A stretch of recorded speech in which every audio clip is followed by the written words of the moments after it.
Welcome to Beyond the Velvet Rope with Neil Oates Jr., the podcast that takes you on an extraordinary journey into the world of luxury service. Join us as we unlock the secrets, stories, and strategies behind exceptional experiences. From anticipating VIP needs to crafting unforgettable memories, we'll guide you on a path to service excellence in the realm of the affluent. Let's elevate your expertise and redefine the art of world-renowned service. Here's your host, Neil Oates Jr. Welcome to the podcast, ladies and gentlemen. Today's guest is Andrew Gold, Vice President of Wealth and Tax Strategy at Prestige Wealth Management in Southlake, Texas. Andrew helps individuals take control of their finances, grow their wealth, and keep more of what they earn, leveraging strategic tax planning, smart deductions, and real estate insights every step of the way. Welcome Beyond the Velvet Rope, Mr. Andrew Gold. How are you, sir? I'm doing well. Yeah. Thanks, Neil, for having me on today. Man, it is an honor, a privilege. I'm excited about this conversation that we're going to have, and I know the audience is going to benefit from it. But I mentioned some things, your position, the company, what you do, but would you share something with us that I did not mention in your introduction, Andrew? Oh, yeah, absolutely. So, and thank you for the great introduction, by the way. I think that, times are interesting right now in terms of everybody's household budget. Whether you're starting a business or you have an existing one, everybody is kind of feeling the same thing, which is how do I turn this model, which we've been sold our entire life as adults, right, is exchanging time for money. How do we, break out of that envelope and be able to find ways to have money coming into our bank account, without us having to exchange that time. And so I think that that's where, platforms like yourself, you teach people to be a little bit more efficient with all things, in their business and their personal lives and ways to get that step up. So I'm excited today to talk about some of these things. Man, how are you going to go right there off top? So now the ladies and gentlemen, Andrew, they're sitting here like, man, that's what I want. I'm tired of exchanging time for money. But let's go back. You already mentioned something. And ladies and gentlemen, this is how you know this guy is gold. First, his last name. I absolutely love it. And now I'm going to make a statement, and it's not an identifier, but a money man with the last name Gold is golden, right? I don't think that you could write the script any better than that. But you mentioned this thing that we've been sold and told and taught as adults, right? Time for money, time for money. And many of us, that's the only thing we know. So where do we begin? Because I know you don't only talk about the financial side and the spreadsheets, but it also is mindset for you. Let's make sure we change this and this. So how do we start changing that? But all I've seen are my parents, my grandparents, my colleagues, my coworkers. We're all exchanging time for money. And now Andrew is coming here and saying there are different options, different ways. Where might we begin? Yeah, I think, one of the things that we always talk about, especially with younger individuals, like you mentioned, mindset. I always reference, something along the lines of psychology, and we call it like family genetics around money. And so like financial genetics, if you would, where it's like we are really learning those behaviors around money from a very early age based on what our parents do, whether they're successful with managing money or whether they're not. I think just like with most decisions in our life, we come to that fork in the road whenever we start to go into adulthood, and we have to make that choice. We can see exactly the results of what we've seen so far. We can either do the same thing if that's been successful, or we can pivot and go the opposite direction and try to do things a little bit differently. And I think that having that just awareness, when it comes to money, we always say that that's like some of the most intimate details of our life. And right. To the point that a lot of the times we don't even share a lot of things with our spouses around money because either we're ashamed about it or whether we're trying to figure it out and we want to be that man right in our family. And so it's one of those things where, we've got to, kind of like call it what it is and figure out ways to put our money in certain packages to either work for us passively, to be able to provide the right type of mindset and where our money is and how it is available whenever we need it. Because, I mean, especially if you own a business, it's just a matter of time before we need a little bit of an emergency fund. So it's inevitable. I'm already saying, ladies and gentlemen, I had a list of questions, but as Andrew is talking, new thing, and I believe that valuable insights are coming to me, and I want to bring those to the audience, Andrew. So you mentioned that especially when we're working with or talking to young people, especially when we're working with or talking to young people, why is that one of your missions? And I know you have a mic and you're on a mission, but why is it one of your missions to address this before we get to 40, 50 years old? And what impact are you seeing with that with some of your clients, potentially, your younger clients? Yeah, I think that, the mindset shift for millennials and those younger are completely different than our parents. And, when we look at history, the same, real estate, for example, the same real estate investor, that was back in 2008, is the same person that it is today. Meaning that as time goes by, we want to see new people come out into the work market, be able to build wealth and be able to find that one thing which historically has been the largest wealth driver of our life, which is real estate and our primary residence. And so the reason why the younger generation to us is super important is because that gap is widening, right? And we're seeing in all of our communities, people are waiting longer to have children. People are, in school and taking on more and more debt. Obviously, waiting longer to get married in general too, because they don't feel like they're financially secure.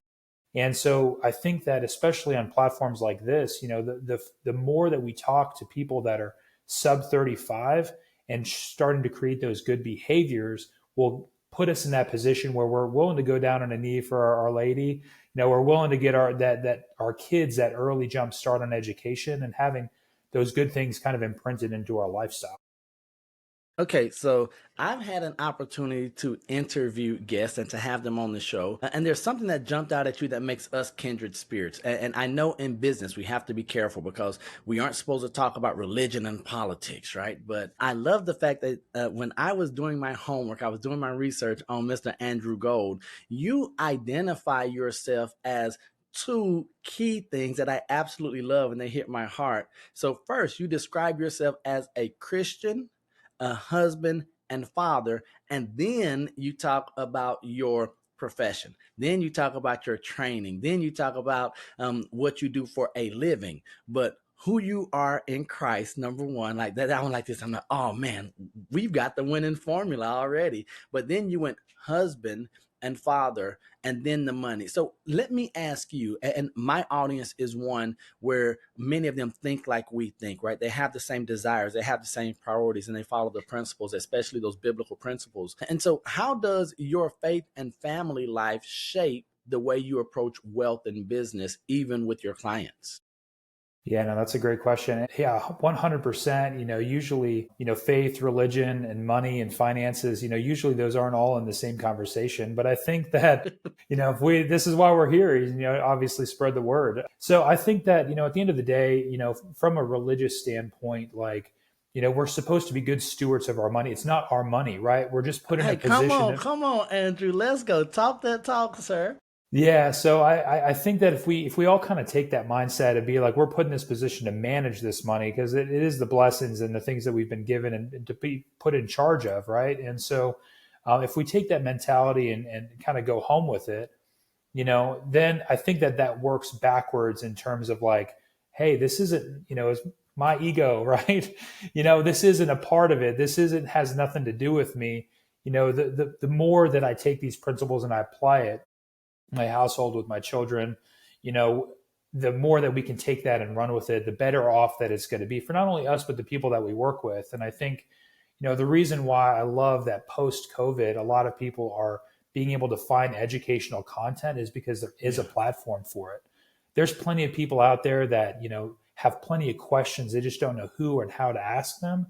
And so in situations like this, there might be somebody, driving to work that may be going over these things in their head and they're just like, how do I even start?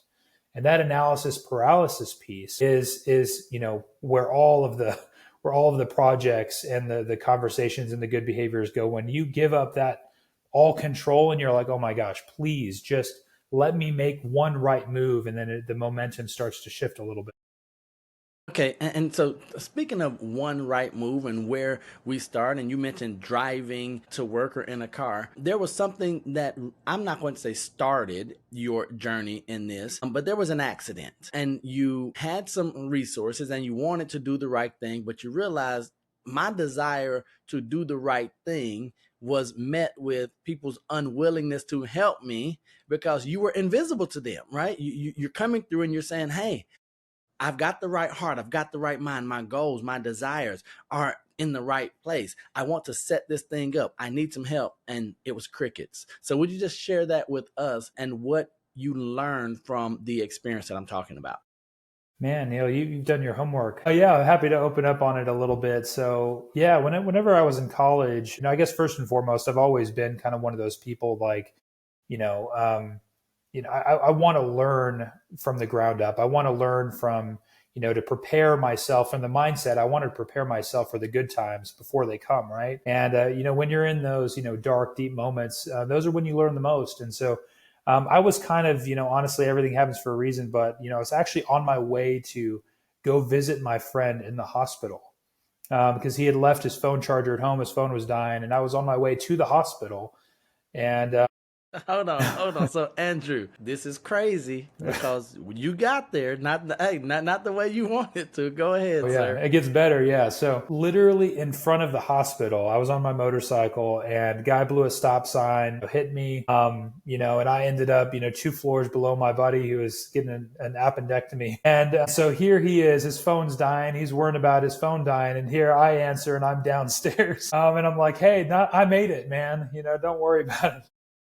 But it kind of put me into a situation where, months went by, ended up, insurance ended up, giving me a $25,000 check. Right. And I'm in college. I know nothing about anything.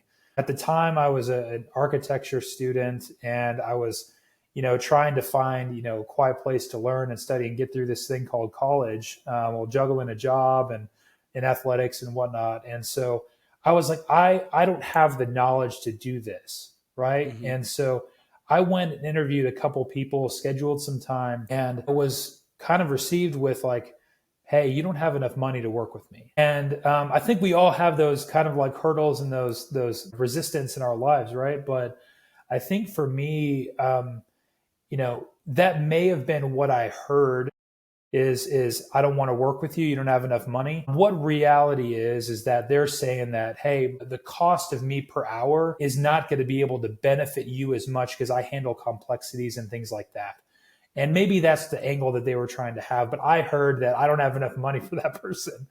Right. So I had, like that fork in the road where I said, okay, well, I can just say, I can own that and be like, I don't have enough money. This means nothing.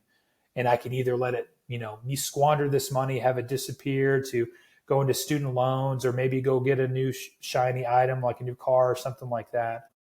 Or I can really invest in myself in trying to find those principles and, be able to do this for good, bad, or failure, all those different things, but learn it in my own way. And so, and that's what I did. I started studying. I changed my major in school. I switched over to finance. I wanted to understand that. Obviously at the time, whenever I was going through college, you had, The Big Short, you had, obviously this was pre-Wolf of Wall Street, but, you had all these movies, The Boiler Room, and whatnot, Wall Street, that were all out. And, I wanted to learn, not only, it wasn't ever just about money. It was about, how do I protect this? Right. Both of my parents, I would say, we're a perfect blend of my personalities. I think that's kind of like all reflective of what we go through. My dad, he was a good earner, but after those bills were paid, I mean, there was no financial planning, and he was like, let's go to the casino, let's go travel, let's go camping for a week, all these different things. And my mom, on the other hand, as we talk about dynamics of the yin and yang, she, because of that, was very, very frugal. Right. She was scared to change jobs. She was passed over promotion after promotion because she didn't have a degree. And she ended up working until she was almost 73 years old just because she never could catch up. And so that was something that hit me really hard, is kind of seeing them a little bit more of a, a prisoner to their careers trying to catch up. And I didn't want that to be the case for myself or my family. Man, so you used a harsh word there, prisoner, right? And I think that's something that's necessary for us, ladies and gentlemen, to hear what we call truth and love, because many of us are prisoners and we don't know it today. But you are on a mission to do something about that. And what you often say is that you're on a mission to teach the strategies they forgot to teach us in school. Right. And that's whether it's elementary, middle, high school, even college. So I want to know for our listeners, what are two or three of the most critical money principles that you wish everyone knew by the age of 25? Because I know that your focus is, if we can address it and start the right behaviors, impart the right knowledge and information, have the right habits at an early age, and set that principle, and then start and continue to carry that into our, I would say, best earning years, will have a better foundation. So what are those most critical principles that you would hope that people have by the age of 25? Yeah, no, this is a great question because, we do summer internships with our community for kids coming out of school for this very thing. And one of the things, it's not 25, but, I'll use 30 as an example for this one. But, 30 by 30 is something that I try to really kind of implement and dive down deep into our interns that come out of high school. And what that is $30,000 invested by 30 years old.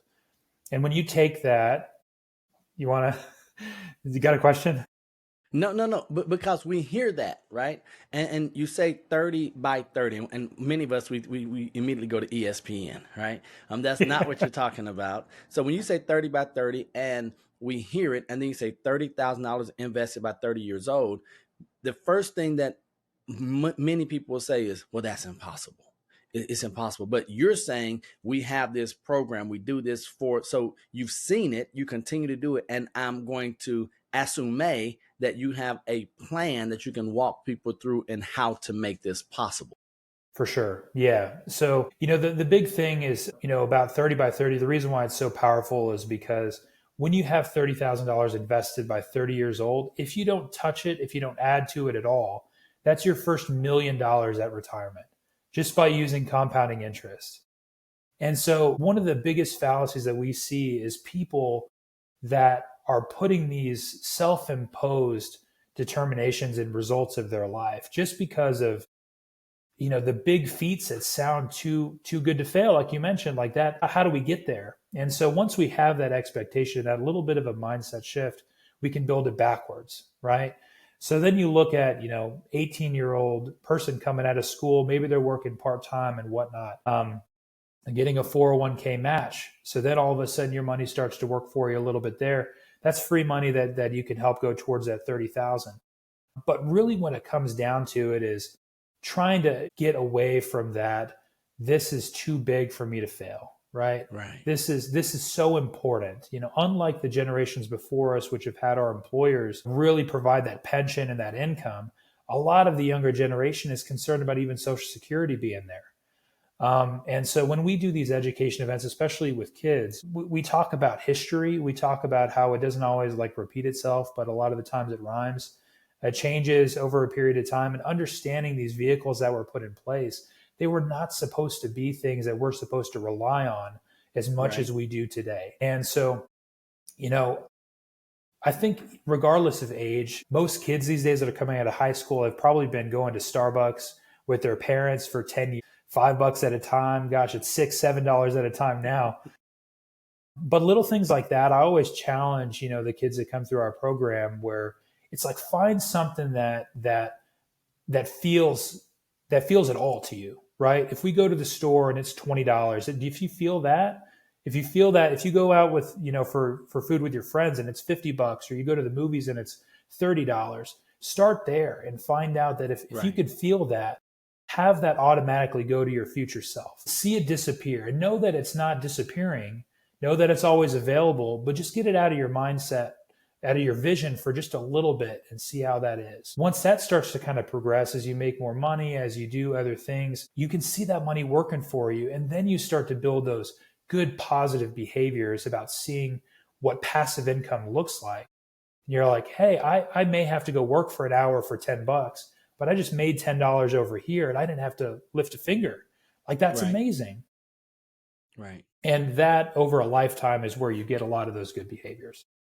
So that's awesome information, great guidance. And so I know that many of my listeners, they're coming in here and they are going to be what we call those first generation wealth builders, right? Those who don't have inheritance, maybe they've seen the wrong financial plans modeled out or financial lack of plans modeled out in the home. So what would you say to them when it comes to where do most individuals, and I know this is a generalization, but where do most people waste the most time or money that prevents them from really getting into the game or even starting that wealth creation journey?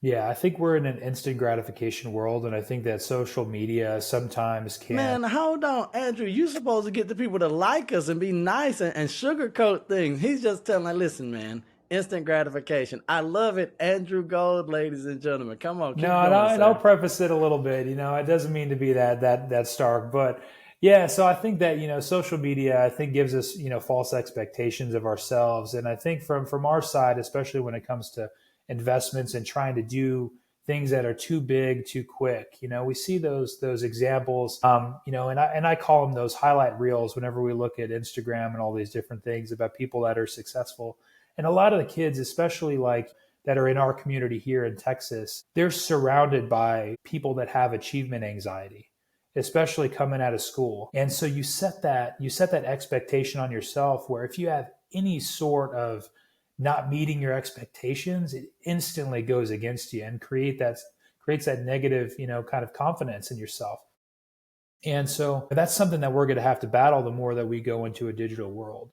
I think part of where a lot of people start out wrong is, one, the debtor is always a slave to the deadee, right? So starting off with a negative net worth, which is why student loans and having the right mindset going into college is so important. But credit card debt, going out and financing that car, cash flowing, managing your budget, I think is where it starts, right? And usually that's where, I guess when you get faced with, adversity, right? It's very easy to say, I got to know here. I can't be successful. Oh, I made $10. That's not going to, get me out of my 9 to 5 job. So I'm going to go and do something that makes me happy, right?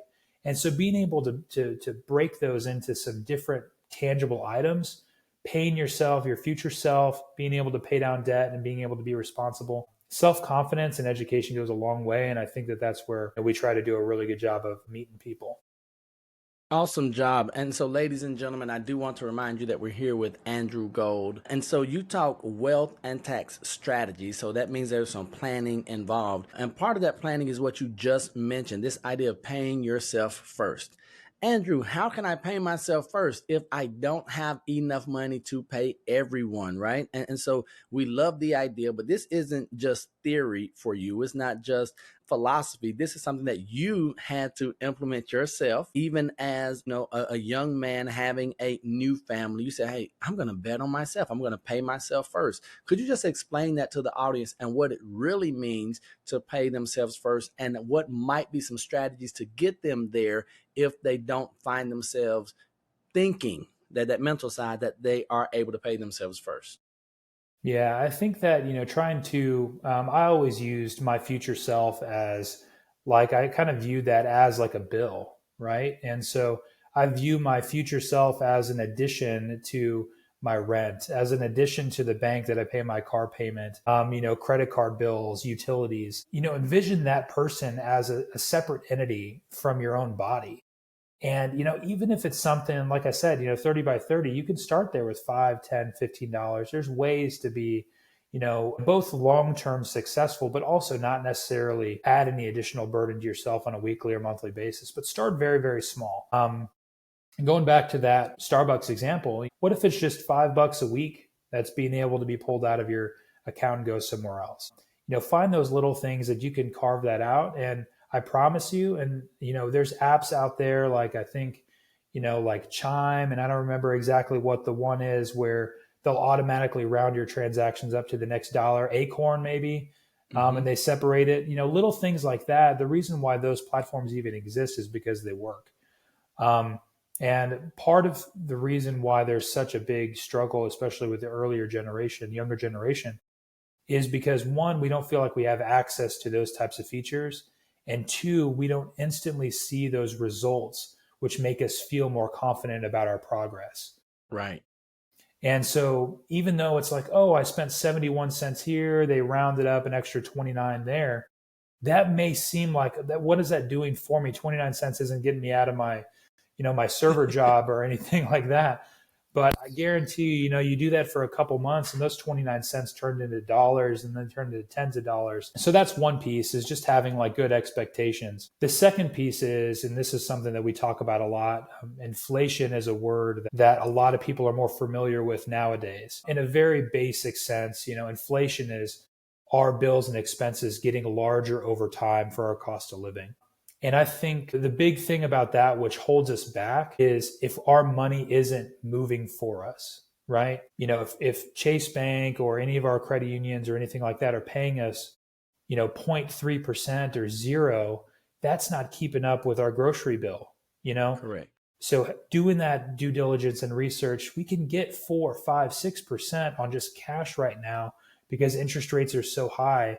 So like being able to let that move for us gives us a fighting chance in the future. Okay, so you're talking, and this is where we're going now. Now we're going into some of that brilliant mind of Andrew Gold. And so we talked about wealth and tax strategy, and you make the complex simple. And that's a benefit to us as listeners and the audience. So we're going to talk taxes for a moment, Andrew. What's one simple but overlooked strategy that could help people legally keep more of what they earn? So it's going to be fairly simple, easy for us to do, but we just don't know to do it. Sure, yeah. Technology and employers are doing a good job of it, more recently and because of technology. But really, the greatest way to get off the ground is by taking advantage of your employer match. Most people are going to be auto enrolling their employees into their employer match program. So let's say, for example, you have 3% withheld from your paychecks every 2 weeks or every 4 weeks or whatever the case may be. But by participating in that retirement, again, looking at ourselves, our future selves as that bill, it gets pulled out pre-tax. So it does help you on the net money that gets deposited in your check. But Right. again, that's a great way to have that out of sight, out of mind money. And, as a money manager, like it's really hard to beat 100%. So if you're putting in 3% and your employer is giving you 3%, you're already getting 100% return on your money. Like that's a great deal. You do that over a course of a time, keep track of it, please. Fidelity did a study recently that there's hundreds of millions of dollars that are unclaimed 4Ks out there of people that have had that money pulled out, but they changed jobs, they move, Right. and it's just sitting out there waiting to be claimed. And those are things that, got to be good stewards of our money, right? So Absolutely. but that's one piece. The second thing is let's say, for example, you've been with an employer for a good period of time and you have that nest egg built up. That doesn't stop you from borrowing from your 4K to consolidate credit card bills, to go ahead and pay off some debt that might give you some more cash flow into your household each month. Most plans, even if you're young and you're still actively working for it, will allow you to borrow up to 50% of your vested balance, up to $50,000. So before you go and get that 12, 15% personal loan or credit card consolidation, go ahead and look at your future self, because that's the best borrower. You're the best borrower to be for your future self. You're borrowing money tax free. You're getting rid of that interest that's going to the big bank man. You're paying yourself that back over future earnings and really putting yourself back into a situation of strength rather than putting yourself further in the holes. Awesome information there, Andrew. So I want to ask you, so you're giving us high level, but then also simple, actionable items that we can take. For us, we might be overwhelmed already. We're like, okay, Andrew, I hear what you're saying, but once again, we don't know where to start. So let's back up even further. How important is it that we as employees, employers, individuals, entrepreneurs have a sound mentor, a sound money manager, a sound financial planner? And what does a good one look like? Because if we're starting this journey, if we're just now getting to the point where we can go beyond the velvet rope, how do we know who to choose, who to take advice from? What are some red flags or some green flags that we should be looking for in someone that's in your niche and in your industry?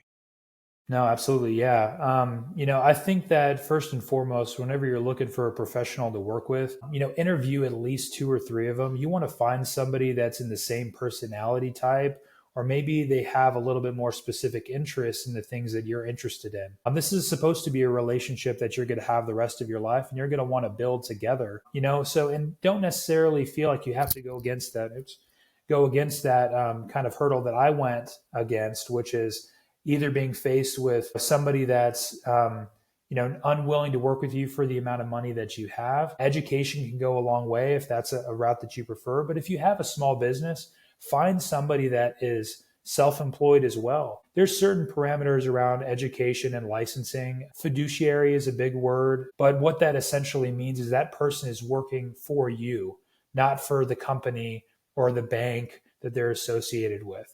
Licensing can matter as well. In the industry, there's two different types of advisors. There's fee-based advisors and there's transactional-based advisors. And I think just from my personal perspective, if you're working with a transactional advisor, you're going to get transactional advice. If you're working with somebody that, succeeds when you succeed, the chances are the success is going to come quicker because you're working in the same direction. I'll use it as an example. About 10, 15 years ago, I think the word stockbroker, a lot of people are familiar with, for good, bad, or ugly, right? But Right. back in the day, you used to call somebody and be like, I want to buy some Microsoft or Apple stock. And you used to pay them for the transaction. And I think that we can all kind of jump to the conclusion of those conversations are now, anytime you talk to that person, it's, I've got another idea, right? And they make fun of it in the movies Right. about you find another idea, because that relationship is transactional. But if it's literally about, I want to get to the point where I have more money coming in every month than I have going out, build with somebody that's like-minded, that you would spend time and not talk about money with, and then find a future with that person and interview two or three of them. I think that's good advice.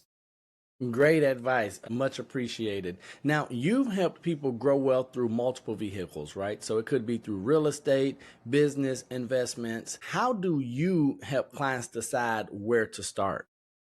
Yeah, so a lot of our clients, we work with people all over the country, but a lot of clients find us from one or two paths. Usually they have a lot of money in the stock market and they're trying to diversify away from just having exposure to the stock market.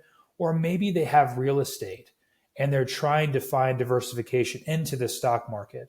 We're all kind of guilty of investing in what we know. And so if you're a self-employed individual, you're investing in your business. After you get to a certain point, obviously you want to look for some protection there. And so for us, it all starts with an education. It's like, what are some goals that we have? Is it about managing risk? Is it about diversifying out of our specific niche industry? And real estate and taxes kind of go hand in hand. I'm sure there's a lot of content out there on that kind of stuff. But what we talk about is, one, how do we get organized? Two, what's the end goal? Is it passive income? Is it taxes, avoiding taxes? Is it just trying to find ways to, kind of build wealth in different ways? I think that there's a lot of different ways to take that conversation, but we're not trying to force people into a box. So everything starts with our clients and trying to figure out what their retirement and their future looks like. And there's different ways to kind of go about that. Taxes and specifically, with real estate investments, a lot of people have kind of gone out there and on the limb of either trying to sell their house at these high markets or buy a house. And a lot of those things is, how do I just get to the finish line? If that's something that's a goal of yours. Right. And so you mentioned taxes, and I want to make a statement, but then I want your input. So tax planning versus tax preparation. And so would you just explain the value and the importance of tax planning and the difference of tax planning versus tax preparation? Because many of us, we might think, oh, well, we got our taxes done. That's a good enough strategy, but that's not a strategy. That's just something that we're doing because out of a requirement. Would you talk about the tax planning and the importance, especially if our goal is to build wealth and not just for the sake of having money, ladies and gentlemen, but to enjoy life and to really live out our purpose? Tax planning versus tax preparation. No, absolutely. Yeah. So the difference is that whenever you file your taxes, most people don't meet their tax person until January, February, and there's a lot of different tax strategies out there, but a majority of them have to be implemented before December 31st.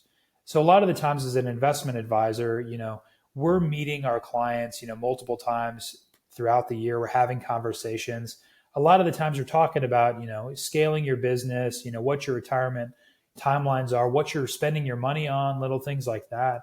And so the unique perspective that we have, being able to wear our investment advisor hat as well as the tax side, is being able to say, if we spend our money in these categories, it's going to help reduce our tax bill in April. Not saying that it's a replacement of a good CPA or a tax prepper or anything like that, but I would say that your tax preparation is good for three things. One, making sure it's done on time, making sure it's accurate, and removing the liability of the results from you individually. And so other than that, a majority of CPAs are just overwhelmed with the amount of returns that they're doing, and they're shackled, in a sense of not being able to ask you all those detailed questions about Right.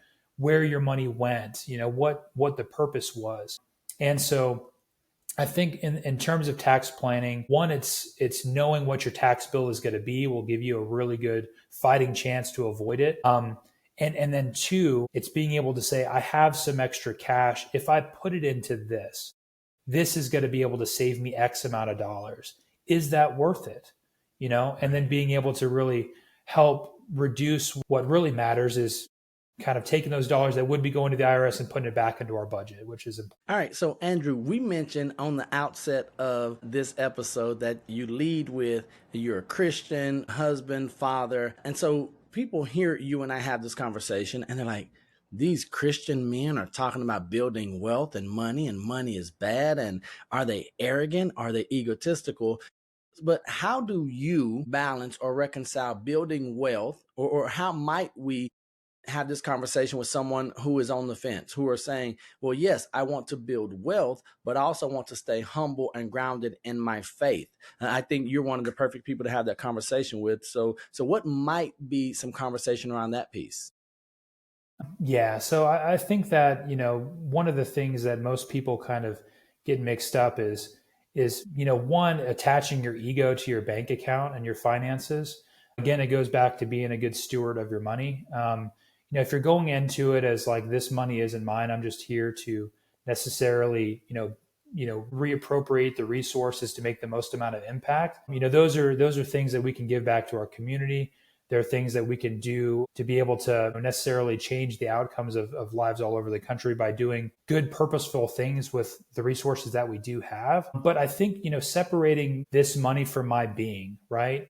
Yeah. The money that I have in my account isn't because I'm better. It's not because there's people out there that I'm sure do, shady things to put themselves forward. But a majority of the people that have resources didn't step over somebody less worthy in order to get it.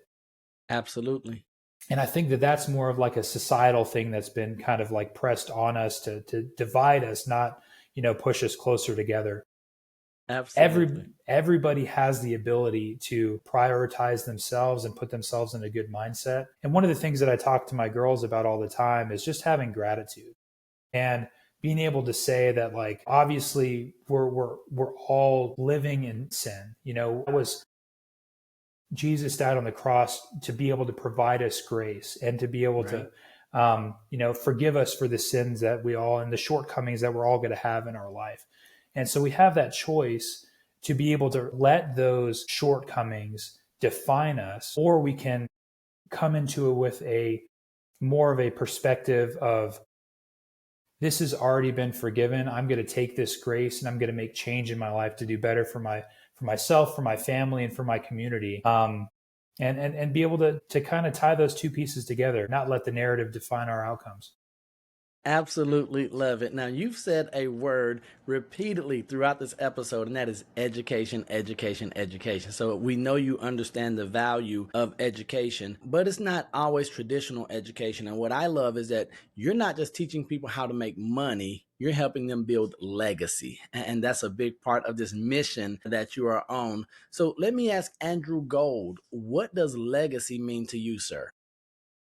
So, I think that two different ways to take the term legacy from my perspective. It's one, passing down the torch to your children to give them the benefit of the platform that you've had in your life from your tough decisions and from your grind and from your growth, without necessarily having to deal with the pain and suffering that came along with that growth.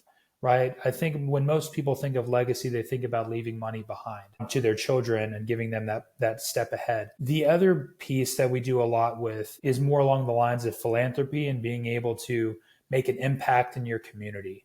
And it could be as little as, in the social media world, every community has small businesses that are people that are putting their money where their mouth is, trying to be able to do the things that impact that area. And we saw during COVID, those small businesses in our community, who are our neighbors, who are our friends, who are at our church, and all those different things, the more that we can reappropriate, reallocate our funds to spending the money in our communities can be as big of an impact as you can possibly think of.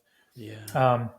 And being able to be very intentional with where we put our money and how it aligns with our beliefs. And there's no better time to kind of like revisit that topic, as we've seen, really, individual consumers put their money where their mouth is and where their beliefs are over the last few years in different categories.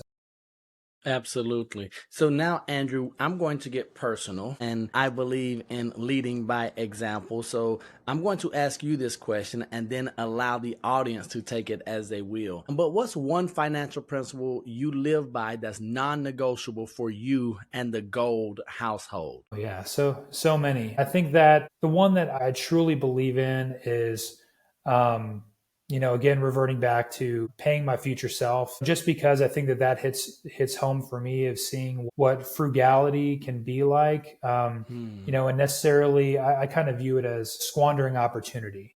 And you can take that down the biblical route of being put in opportunities to be able to succeed, and either not being in the right mindset to be able to reach out and grab them, or, necessarily just, squandering that opportunity. And paying my future self is a bar none non-negotiable in our household. We try to divide that out of the budget immediately as soon as any dollars come in. And then, taking it a step further is being able to really be a creature that reaps what they sow, right? Is that it's very easy for us to go out and advise, and it's sometimes harder to take advice. And, I think that it's those principles that if we have good integrity, and that if we're trying to be in a position of education, us as individuals are not immune from the same education and principles that we're propelling out into the community. And so, it's definitely an interesting household for sure. Because sometimes the last thing you want to do is, avoid that new shiny object to pay your future self, but it's got to happen. That's the part of non-negotiable.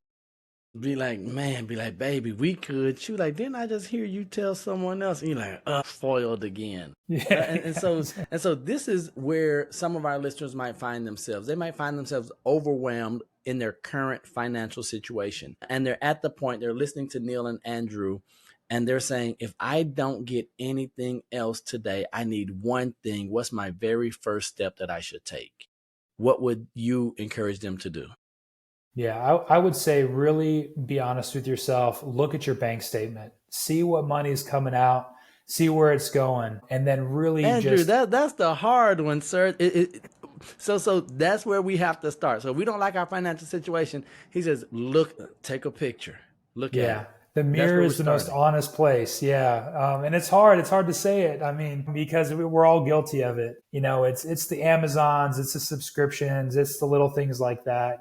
My mother-in-law has this famous quote that she always tells us when it comes to purging things in the house is that like, if you haven't seen it in 6 months, you do not need it. And so it's little things like that, that if you can find those bills, you can find those little things. And I'll use myself as an example. I'll go out there. We have this gym membership, right? And I kid you not, it was one of those things where it was like we all start, the New Year's resolutions kind of thing. And it was 25, $30, right? And it's one of those things where it's a big enough thing to be able to see it. It's not necessarily maybe big enough for you to prioritize it. It's like, hey, it's one of those things to be there when I need it. But as an example, if I was looking at my bank statement, I'm like, I need to get this thing off of here, right? Instead of just canceling it and saying that $25 is going back into my Starbucks budget, what if I took that 25 and pay my future self? Forget about it. As hard as that is, you forgot about it before. I haven't gone to the gym in 2 years. You know what I mean? Like that $25 a month, that adds up. And before you know it, that can be a good amount of money that can, when that opportunity comes knocking, you can jump on it. Man, that is absolutely fantastic, and thank you for sharing that. So my last question before we have some fun is, where can we go to learn more about Andrew Gold, what he has going on, and where can we follow you, sir? No, yeah, absolutely. So, I'm pretty active on Facebook. We have like a bi-weekly newsletter that goes out there that talks about, market commentary as well as some fun things. If you're really looking into taxes and budgeting, understanding credit score, stuff like that, I've got a lot of good content on it. So if you go to Facebook, it's at PWealthMGMT, and that'll pull up my business page, Andrew Gold Prestige Wealth Management. Lots of great content on there. Would love to collaborate and answer any questions on that platform. So, ladies and gentlemen, I know you're listening while you're driving, walking, riding your bike. Don't worry. All of Andrew's contact information, the social media handles, the website is going to be in the show notes. So make sure that you go to the show notes so you can see how you can follow everything that Andrew has going on. So before we go to our next section or segment, I want to say thank you, Andrew, for your time, energy, for your advice, knowledge, and input. I am excited to see what Andrew has going on next, because if I'm not mistaken, you and the missus, you already have 2 girls, and we are expecting another addition to the family very soon, correct? Yeah, absolutely. February. So this is a man, when he's thinking about making decisions for his family, it's not just now. He's making legacy and generational decisions. And so I think that's the most sincere individuals for us to follow, those who are doing for themselves, for their family. So thank you for your time here. But now, Andrew, are you ready to have some fun, sir? Yeah, let's do it. I was having fun this entire time, so. So we're going to crank up the dial just a little bit. We're going to just do some fun, I believe they're fun, rapid fire questions. I did not let you know what they were going to be, but I must go on the record as saying is that you are not legally obligated to answer any of these questions, okay? I have to make that disclaimer. So if you get in trouble with something that you say here, it's not on Neil, it's on Andrew. All right. First one, favorite color? Favorite color, green. Why? I don't know. We like outdoors. I work in around money. So two of the best greens out there. Hey, money and outdoors. I love money and Mother Nature. I absolutely love it. Favorite food? Favorite food, Italian. Boy, that was a quick answer. Is there a favorite dish? Is there a favorite Italian dish that you just love? That's your go-to? Oh man, I'm Italian, so it's got to be something along the lines of grandma's lasagna or something like that. But so chicken Alfredo. All right, there we go. He said, I'm going to stay safe, but I'm going to keep it very Italian. And ladies and gentlemen, the Italian chicken Alfredo is not what we are eating when we go to restaurants, just so we're clear. They're like, that's something like it, right? But that's not the real thing. Mickey Mouse or Bugs Bunny, Andrew? Bugs Bunny. Well, that was a quick answer. Come on. Wow. Hey, you didn't even give Mickey Mouse a first thought. Why not? I got 2 daughters, man. It's Minnie Mouse over Mickey Mouse for sure. Okay, good stuff there. Batman or Superman? I'm going to go Batman. Okay, the Dark Knight is here. What is the best piece of money advice that you've ever received? Man, I think there was an acceptance speech that I think it was Matthew McConaughey did as he was accepting an award. And he was talking about mentorship and chasing his future self 10 years from now. I remember that. And I think that, when it comes to money, I think that try to really envision what your circumstances are, what your living situation is, how big your family is, what your kids are like, in that 5-10 year period from now, and truly set those money goals or financial goals, those family goals up. I've gotten so good at it because I've been doing it for so long that I can look at my daughter and I can see her already graduating high school, Come on, and man. it I just love it. breaks my heart, man. She's getting too old too quickly, man. I'm not going to get sentimental on here, but yeah, those are those things. Is just being able to have that vision, paying your future self, and really sticking to it. Don't give up. I thought you were gonna say you look and you see your baby graduating and you're excited and you're cheering. You're like, man, my heart is breaking every time I see it. Come on, Andrew. What is one talent that you don't have that you wish you did? Man, answering good rapid fire questions on podcasts. No, I wish I could sing. I wish I could sing. I think that'd be Now pretty cool. hold on. Now see, this might be a limiting belief, a self-imposed limiting belief. So my audience and I, Andrew, we are willing to do a live audition right here, and we'll give you honest feedback. So, ladies and gentlemen, you're hearing it here first. Andrew Gold is going to perform live on air, and then we'll judge whether or not you can sing. Are you open to it, sir? I think if anybody wants to hear me sing, they can just go on Spotify and search Andrew Gold. Thank you for being a friend. That's the beautiful thing about having celebrities, with your same name, is I will never fill those shoes. Good stuff. So one of the questions that I've just recently started asking individuals is, what do you want to be when you grow up? That's deep, man. I think I could really be happy if I'm the person that my daughters brag about. Like if they're the ones that are going out there and super proud to talk about what their dad does, I think that would be the most rewarding thing out there. The life that we live, the leader of the family, what we do in the community, the impacts that we make. I think if any of those combination of things, it doesn't have to be all of them, but I mean, if they're proud to talk about what their dad does and who their dad is, I think that's the version I want. I absolutely love it. I believe that is the best answer that you can give. And now this next one, depending on if you've canceled all of your subscriptions or not for the Netflix, you might not be able to answer this one. But what is the one movie that no matter how many times it's on, you're flipping through the channels, you see it, you stop and watch it? What is that? Oh man, it's gotta be. There's two of them. So Good Will Hunting is Come one of on. them. Being able to kind of overcome adversity, I think is just a great one. The other one, just because of the nature of my industry, Big Short, has got to be one of the top favorites. I could Okay. I could watch that until the end of times. To the end of time. So Andrew, do you like apples? Best line ever, and Best it's line ever. Come on, seeing man. seeing how young those guys are remind me of how old I'm getting, in And that and movie. and, and so real quick, and then we see these young guys, then we see their friendship, and we see their friendship still happen and be here now. But then we also see cautionary tales, right? And so we see someone who was a great actor and who let life, because we're from the outside looking in, and we're thinking that everything is awesome and perfect, and then just to see how life happens to all of us. And so I love Good Will Hunting, but then when I'm sitting there looking at Robin Williams, I'm sitting there like, man, that hurt, right? And that life still happens, and so that's an encouragement to us. So Andrew, it has been an absolute pleasure. What do you want to leave the audience with today?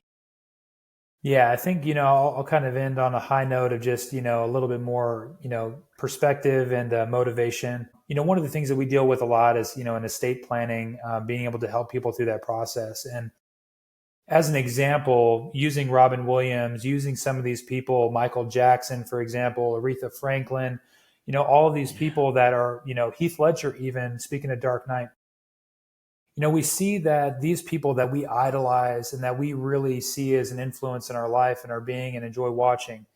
And then you see exactly how even those with limitless money having these kind of family issues, from not planning. I think that nobody is immune to, being successful, and nobody is also immune to having life throw a curveball at them. And so I think that at the very minimum, to all of your listeners out there, start today. Do not delay it another day. Procrastination is, kind of the opposite force that's putting in an imposition on our life. And, so the best day to start is today, and anybody can do it. Don't let anybody tell you otherwise, even if it's yourself in the mirror. So I'll end on that. Ladies and gentlemen, we have just had nothing but gems, jewels, and value dropped on us by Mr. Andrew Gold. Thank you for your time. I'm excited to see where your mission takes you, the difference that you're going to make as you continue to not only educate, but help people create and build legacies that they're proud of. So ladies and gentlemen, make sure you share this episode. That's all we're asking you to do. Share this episode with someone who you believe will benefit from what Andrew and I had conversation around today. And I'm going to leave you like I always do. And that is that I love you, God loves you, and there's nothing you can do about it. And until the next time I see you or you see me, don't be average, be world renowned. Peace. Thank you.